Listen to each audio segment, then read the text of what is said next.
"Take it off," the flight lead snapped, her voice cutting through the training cabin like a blade.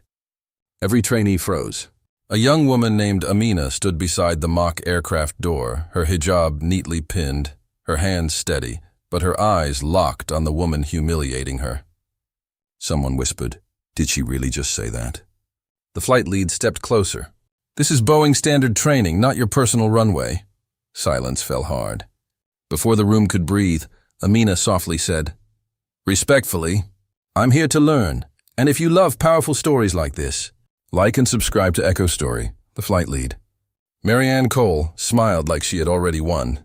She was known for breaking trainees before building them back up, but this felt different. The other students looked down, afraid to become her next target. Amina's cheeks warmed, yet her posture never broke. She had flown halfway across the world for this elite aviation training program in Seattle, carrying one suitcase, one dream, and one promise to her family. Marianne circled her slowly. "Passengers need confidence," she said. "Not controversy." Amina swallowed quietly, but the whole room felt the insult land. A tall trainee in the back muttered, "That's not right." But no one spoke louder. Marianne heard it anyway. She turned sharply, and the whisper died instantly. "This is my cabin," she said. "My rules." Amina glanced toward the glass wall where instructors and evaluators sometimes watched. No one stepped in. That hurt more than the words. Marianne pointed at the emergency slide simulator.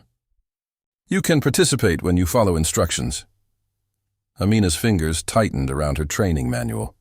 She wanted to respond, but chose silence, because sometimes silence carries more strength than shouting ever could. The drill began without her. Amina stood aside while the others practiced evacuation commands. Every shouted phrase echoed through the mock cabin, but all she could hear was her heartbeat. Some trainees avoided looking at her. Others watched with quiet sympathy. Marianne kept glancing back, almost enjoying the isolation she had created.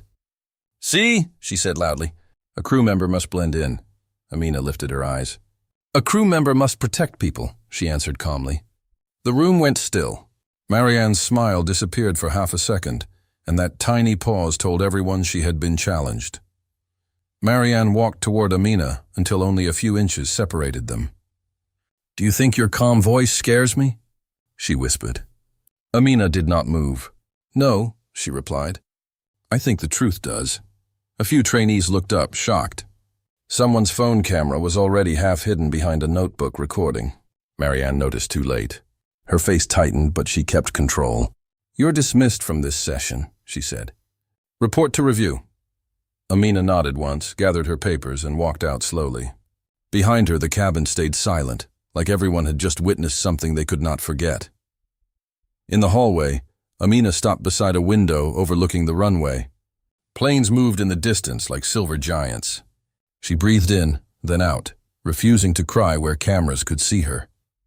Her phone buzzed. It was a message from her father. "How is training, my daughter?" She stared at the screen, then typed only, "Challenging, but I'm okay." She did not mention Marianne.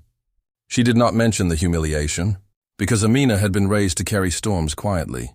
But what she didn't know was that the storm had already been recorded.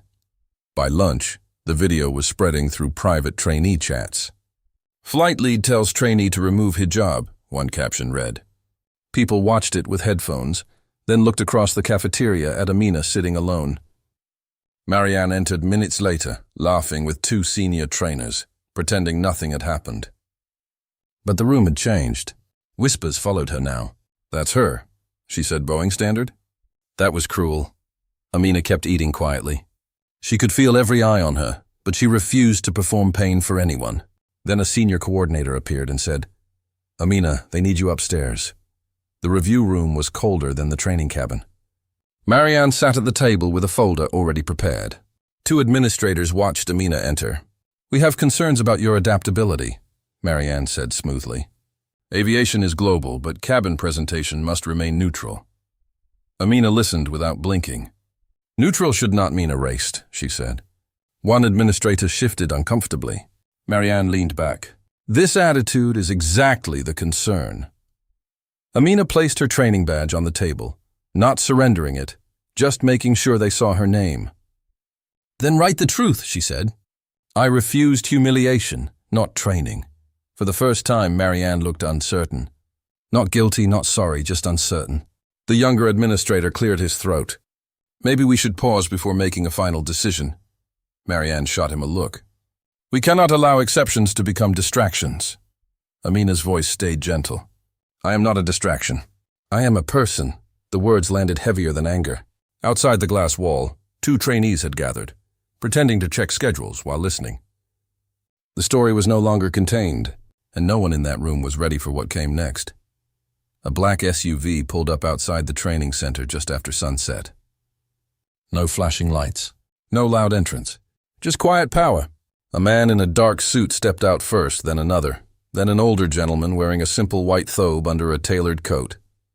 His face was calm, but his eyes carried the weight of someone used to making presidents wait. At reception, he gave only one name. The receptionist's smile vanished. Upstairs, an assistant rushed into the review room and whispered into the senior administrator's ear. The administrator went pale. Marianne frowned. What is it? The administrator stood so quickly his chair scraped the floor. His Highness is here. Amina's eyes widened slightly, not in fear but recognition. Marianne looked confused. Whose Highness? The door opened before anyone answered. The older man entered slowly, and every person in the room stood without being told. Amina lowered her eyes for a second. Father, she whispered.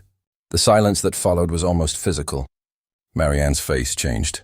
The trainee she had dismissed was not just a quiet student. She was the daughter of a sultan. The sultan did not raise his voice. That made it worse. He looked at Amina first, not the executives, not Marianne. Are you hurt? He asked. Amina shook her head, only disappointed. He nodded, then turned to the room. Disappointment is expensive, he said softly. No one moved. The senior administrator began. Your Highness, we can explain. The Sultan lifted one hand, and the words died. I have already seen enough. Marianne's lips parted, but nothing came out. For the first time all day, she was the one standing under judgment. The Sultan's aide placed a tablet on the table. On the screen was the video, paused at the exact moment Marianne said, Take it off. The image glowed between them like evidence no one could escape. The Sultan looked at Marianne. When you thought she was alone, this is how you treated her? Marianne's voice cracked slightly. I was enforcing standards. The Sultan nodded slowly. Then your standards have spoken. He turned to the Boeing liaison standing near the wall. Cancel every pending order under our aviation development agreement. The room stopped breathing. The liaison blinked. Your Highness, that is a multi-billion-dollar package. The Sultan's expression did not change. Then let the lesson be valued correctly. Marianne gripped the edge of the table. The younger administrator stared at the floor. Outside, trainees had gathered near the hallway, sensing the impossible had just happened. Amina stepped forward quietly. Father, I did not ask for revenge. He looked at her with tenderness. No, my daughter. You asked for dignity by standing still. His words filled the room with a silence deeper than any punishment. Within minutes, phones began buzzing across the building. Executives called executives. Assistants ran between offices. The training center, once loud with commands and drills, became a place of nervous whispers. He canceled the orders. Because of her? Because of what they did to her. Marianne sat alone now, her folder closed, her authority shrinking with every unanswered question. Amina stood near the window again, watching runway lights glow in the dark. She did not smile. She did not celebrate. Power had shifted, but humiliation still leaves fingerprints on the heart. The next morning, the training cabin was full before the session began. No one spoke loudly. Marianne entered without her usual confidence, followed by senior leadership. Amina walked in last, wearing the same hijab, pinned the same way, her badge shining under the cabin lights. Every trainee watched her, but this time the whispers were different. She came back. She's brave. I would have quit. The senior administrator faced the group. Yesterday's conduct did not reflect our values. Marianne stared straight ahead, her face tight.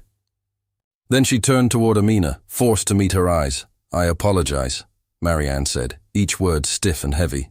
But Amina could hear what was missing. There was regret, yes, but also fear. Fear of consequences. Fear of losing position. Fear of power disappearing. Amina nodded politely. I accept that you said it, she replied. The room froze at the careful wording. Marianne looked down. That was the moment everyone understood forgiveness was not a performance. Amina did not need to humiliate her back.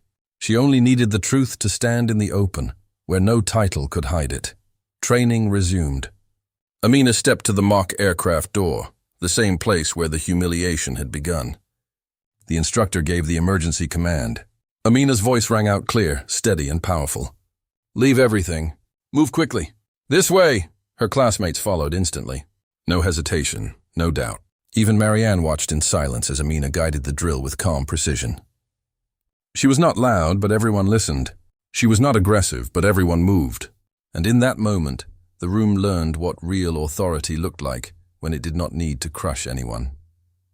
Later, the Sultan waited outside the training center, away from cameras, away from attention. Amina walked to him slowly. You didn't have to cancel everything, she said. He smiled faintly. A door that closes on dignity should not open for business. Amina looked back at the building. I wanted them to see me as capable, he answered. They did. Some just saw it too late. She leaned into him for a moment, no longer a trainee under pressure, but a daughter who had carried herself with grace when the world tried to make her small. Weeks later, Amina completed the program with honors.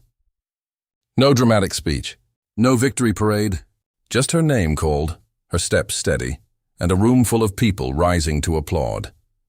Marianne stood in the back, clapping slowly, her face unreadable. Amina accepted her certificate, then looked toward the trainees who had once been too afraid to speak. This time they looked back with respect. EchoStory remembers moments like this because power can expose people, but pressure reveals character. Respect isn't something you show when someone is powerful. It's something you show when you think they're not.